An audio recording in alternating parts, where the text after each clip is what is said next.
현재 대한민국의 군사력 증강에 대해서 주변국은 물론 많은 나라들의 주목이 끊이지 않고 있습니다. 중국과 북한은 한국의 무장에 대해서 가장 직접적으로 불편한 심기를 드러내는 국가인 것은 확실합니다. 아직 휴전 상태이고 중국은 북한과 함께 남한을 침공해 그와 같은 사태가 똑같이 재현될 가능성이 존재합니다. 중국은 관영 언론을 통해서 최근 한국의 누리호 발사가 사실상 매우 낮은 수준이라고 비판한 바 있습니다. 중국의 전문가 인터뷰까지 동원하면서 한국의 로켓은 그 수준이 중국의 70년대 로켓 창정 2호에 못 미친다며 한국의 로켓 발사를 부정적으로 그리고 있으며 이것이 군사적 목적으로 쓰이면 안 된다는 취지로 말합니다. 그러면서 한국은 오리지널 기술도 없이 러시아 로켓 기술을 모방하여 가져다 쓴 수준이라고 폄하했습니다. 중국 자신들이야말로 러시아와 미국의 기술을 직간접적으로 끊임없이 빼돌려 그대로 베낀 대표적인 국가이지만 한국 보고 러시아의 기초적인 기술을 가져다 썼다면서 내로남불의 태도를 보이는 이상한 행동을 반복하는 것이죠.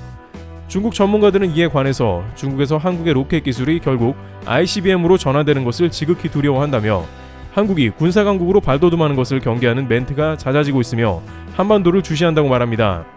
홍콩의 언론 SMP도 한국의 로켓 발사 기술이 전세계 7번째이지만 주변국들이 우려하는 모양새라고 전하며 이는 곧 한국의 미사일 기술이 진일보했음을 보여줘 동북아시아의 군사 강국으로 자리매김한 것이라 말합니다. 일본의 경우에는 대놓고 한국의 로켓 발사를 군사적 목적의 전환이라고 비판하는 경우는 없었습니다.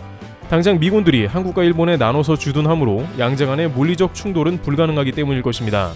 그러나 각종 포털에서 일본인들의 반응은 결국에 한국 로켓 발사는 북한 아니면 일본에 사용될 것이라 반응하는 등 한국의 군사기술 발전을 경계하면서도 일본 당국에도 중장거리 미사일 기술을 도입하자고 주장하고 있습니다. 기시다 내각은 안 그래도 중국과 러시아 함정 10대가 일본 근처를 조롱하듯이 한 바퀴 도는 초유의 사태 때문에 2차 세계대전 이후에 최악의 안보 상태라고 말하면서 일본 전역 최고 규모의 자위대 훈련을 실시하고 있습니다. 한국은 군사력이 비약적으로 발전하며 중국, 러시아는 일본을 호시탐탐 노리고 경고의 메시지를 보내고 있는 상황이기에 긴장을 늦출 수는 없는 것입니다. 일본에서도 결국에는 자주국방이 강화되어야 한다는 목소리가 나오는 것입니다. 지금까지 일본은 미국의 등 뒤에 숨어버리는 형태의 국방을 통해서 중국과 러시아를 상대하려고 했습니다. 물론 이는 8, 90년대에는 어느 정도 맞는 이야기였는지도 모릅니다. 그때는 미국이 말 그대로 세계 1강이었기 때문이고 중국이 지금처럼 위협적인 국가도 아니었으며 당시엔 일본 군사력이 중국을 이겨낼 수 있다는 판단도 했습니다. 따라서 일본 내각은 주일 미군을 강화하는 동시에 미국을 태평양으로 끌어내기 위해 미 정부를 부단히 설득했습니다.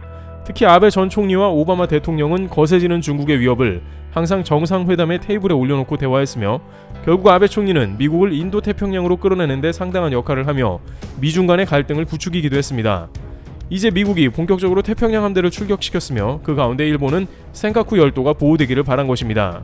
그러나 시진핑 정권 이후 강화되는 중국의 전세계로 세력을 뻗어나가는 1대1로는 그 기세가 점점 강해진 모습이었고 이제 대만은 물론이고 일본의 센카쿠까지 중국이 마음먹으면 탈취할 수 있다는 보고서가 지속적으로 공개되었습니다. 미국의 군사 관련 싱크탱크에서도 일본 해군이 중국에 순식간에 제압되는 가운데 센카쿠가 탈취될 수 있다고 봤습니다. 일본은 미국만 믿고 방위비도 GDP 1% 이하로 제한하는 관행까지 만들어 군사력을 덜 팽창시켰습니다. 바로 옆 한국의 경우에는 주한미군이 있든 말든 간에 최근 수년간은 GDP 3% 이상을 국방비에 투입하면서 자주국방을 강화하고 최소한 독침 전략이라도 구사할 다양한 플랜을 짜놓고 전개한 것과는 차이가 나는 것입니다. 그러한 가운데 한국은 현무를 앞세워 중장거리 미사일을 개발했으며 미국은 이를 적극적으로 밀어준 모습입니다. 미국도 자신들의 힘으로 동북아를 컨트롤하기보다는 한국과 같이 힘이 세져가는 파트너를 선호하게 된 것입니다. 한국의 미사일 사정거리를 풀어놓는 것이 중국과 북한, 러시아까지 경계할 수 있다는 계산이 나온 것입니다. 이러한 맥락은 마치 한미 양국이 기다렸다는 듯이 각종 지침 해제를 실행하는 모습에서 그대로 나옵니다. 미국은 한국이 준비된 국가로 판단했고 곧장 그 힘을 동북아에서 드러내는 것이 미국 국익에도 도움된다 본 것이죠. 즉 이제 국제정세는 자주국방이 없다면 미국조차도 지켜주기 부담스러운 시점으로 급격히 넘어갔다는 것입니다. 따라서 미국만을 믿었던 주변 국가가 불안에 떠는 반면 한국은 한국이 가진 카드를 하나씩 공개하는 동시에 미국과의 과거에 맺었던 다양한 협정들을 하나 둘씩 모두 해제하는 방향으로 흐르고 있던 것입니다. 이러한 맥락은 대만조차 그대로 느끼고 있습니다. 대만 정부는 그 어느 때보다 자주국방을 강조하고 있습니다. 심지어 미국과 호주가 대만에 무슨 일이 생기면 자신들이 반드시 막아주겠다고 호언장담해도 마찬가지입니다. 피터 더턴 호주 국방장관은 지난 24일에 만약에 중국이 대만을 공격할 경우가 생긴다고 가정하면 호주는 미국과 함께할 것이라고 강조한 모습을 보이며 모든 국제 이슈에서 동참한다는 발언을 했습니다. 이는 최근 중국 관영 언론들이 대만에 2025년 안에 침공하고 대만을 수복할 준비가 되어 있다고 발표하면서 양안의 긴장감이 최고조에 이르면서 미국 CNN 등이 바이든 대통령에게 관련 질문을 던지기도 했던 것입니다.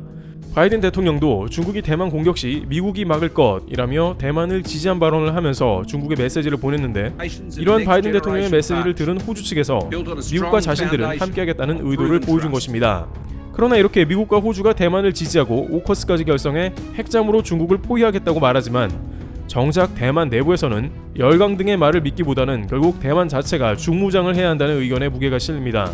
특히 대만 정치권에서는 지난 아프간 사태에서 미국이 홀연 철수하는 모습을 비판하는 장면도 등장했습니다.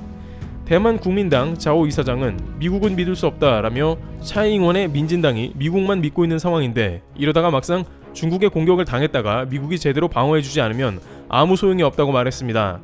물론 대만 국민당은 친중 성향이 강하기에 미국에 대한 비판의 입장을 자주 표현하긴 합니다만, 지난 아프간 사태로 인해서 미국의 팍스 아메리카나가 사실상 종료되었다는 외교가의 분석도 잇따르면서 미국이 이제 국익과 상관없는 일들은 점차 하지 않는 방향으로 흐르고 있다는 의견이 제기된 것입니다. 당시 주한미군 철수론도 등장하면서 결국 한국이나 동맹국들도 안심할 수 없다는 말이 나온 것이죠. 그러다 보니 대만 정부 역시 미국의 대량의 무기를 주문하고 있으며 자주 국방을 강화하려는 모습입니다. 실제 지난 8월에 바이든 정부는 대만에 첫 무기 수출을 승인했으며 중국은 이에 대해 강하게 반발했습니다. 자오리젠 중국 대변인은 대만이 죽음의 징조를 구입했다면서 불씨를 키우지 말라고 경고했습니다. 그러나 대만은 군사 강국으로부터 무기를 사는 것이야말로 대만을 죽음에서 지켜줄 것이라고 맞받아쳤습니다. 이처럼 동북아에서 어느 때보다 군비 경쟁이 격화되며 한국을 선두로 각국이 중무장을 하는 모습이 전개됩니다. 그 가운데 이제 미국은 적당한 무장만으로도 동북아의 균형을 지키기가 어렵다는 의견을 제시하기 시작합니다. 특히 북한은 이제 핵탄두 소형화를 비롯해서 ICBM과 SLBM까지 지속적인 발사 성공을 거두고 있습니다. 미국도 당장 이런 것이 자국에 큰 위험이 될 뿐만 아니라 한국에도 이제 더 이상 말할 체면이 서지 않는 것입니다. 만약 북한이 한국의 핵무기를 사용하게 된다면 그 자체로 상황은 이미 종료된 것이기 때문입니다. 또한 북한은 한국이 아니더라도 미국의 괌 기지나 미국 본토까지도 ICBM을 선제적으로 날릴 수 있습니다. 그들이 초음속 미사일까지 확보하게 된다면 미국 입장에서도 그러한 미사일을 제거하기 불가능하다는 의견인 것입니다. 그러한 맥락 가운데 최근 워싱턴 포스트에는 미국 군사 전문가들이 대한민국의 핵 무장화를 주장하는 글을 게재했습니다. 북한과 중국의 군사화가 고도화되는 이 시점에서 한국의 핵 무장화를 하지 않으면 미국도 위험하다는 논리였습니다. 따라서 현 시점에는 결국 대한민국에 최소한 전술핵을 배치하거나 핵무장을 허락해야 한다고 주장했습니다. 결국 핵은 핵으로 막을 수 있다는 단순한 군사계의 진리와 같은 말들이 이제 미국으로부터 나온 것입니다. 물론 미국 내에서는 여전히 대한민국의 핵 무장화에 대해 반대의 목소리가 매우 강한 것으로 전해지고 있습니다.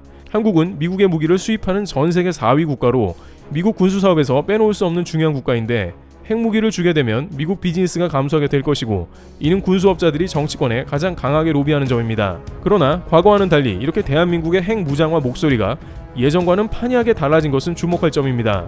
이처럼 미국 주요 언론에서까지 한국의 핵 무장화를 거론하자 일본도 자기들도 핵 무장을 해야 한다고 주장합니다. 일본도 유럽에서 수입한 플루토늄이 충분하며 이를 통해 핵무기를 대량으로 보유할 수 있다는 주장도 했습니다. 일본 아오모리 공장에서는 현재 플루토늄을 새롭게 추출할 공장도 가동하며 핵무기는 문제가 없다는 것입니다. 그런데 이러한 일본에 대해서 정작 미국은 한국과 판이하게 다른 반응을 보이고 있어 주목됩니다. 미국에서는 현재 동북아시아에서 핵무장할 국가를 한국 외에는 고려하지 않고 있다는 의견이 나온 것입니다. 특히 일본과 미일 원자력 협정을 갱신한 지난 2018년으로 돌아가 보면 관련 조약에 미국의 의중을 보여주고 있다는 것인데요. 미일 원자력 협정은 1988년에 30년 기한으로 잡은 것으로 당시에는 일본이 거의 플루토늄을 보유하고 있지 않은 상태로 미국은 일본의 플루토늄 보유를 인정한 동시에 일본의 핵 지위까지 인정해주는 모습을 보였습니다. 그런데 2018년에 새롭게 맺은 조약에서는 일본과 미일 원자력 협정 기한을 별도로 정하지 않았습니다. 그러면서 미국이 원할 때 언제든지 미국이 통보만 하면 6개월 내로 협정을 종료한다고 못 박은 것입니다. 즉 미국이 핵 협정을 파기하는 순간 일본은 핵 관련 지위를 모두 잃어 핵무기에 관한 꿈은 버려야 하는 것입니다. 이렇게 미국은 기존에 없던 내용을 포함했는데 이는 결국 일본 핵무기에 대한 반대 입장을 드러냅니다. 미국은 일본이 플루토늄 생산을 증산하는 것을 눈여겨보고 있고 핵 확산을 방지하려 한다는 것입니다. 일각에서는 미국이 일본 핵무기 보유를 궁극적으로는 지지하지 않을 가능성이 높다고 지적하고 있습니다. 미국은 일본에 유일하게 원폭을 투하한 국가인데 일본에 핵무기를 들려주면 무슨 일이 일어나겠냐는 것입니다. 2차 대전 때 미국은 일본의 진주만 뒤통수를 맞았는데 최악의 경우까지 반드시 고려해야 한다는 것이죠. 결국 미국은 한국에는 핵무장을 고려하고 있지만 일본에는 여러가지 이유로 핵무장을 반대한다는 것입니다. 따라서 최근 이뤄지는 한국 핵무장론에 일본은 매우 불편한 심기를 보이지만 미국을 쉽게 설득할 수 없을 것으로 보입니다. 이와 같이 동북아의 불안한 정세가 지속되며 이제 한국의 핵무장화가 본격적으로 거론되고 있습니다만 일본은 자신들의 과오를 비롯해 미국의 다양한 판단으로 핵무기 보유에는 부적절한 국가로 판단되고 있습니다. 바이든 대통령의 말처럼 한국이야말로 동북아의 린치핀이며 가장 신뢰할 수 있는 국가인 것입니다.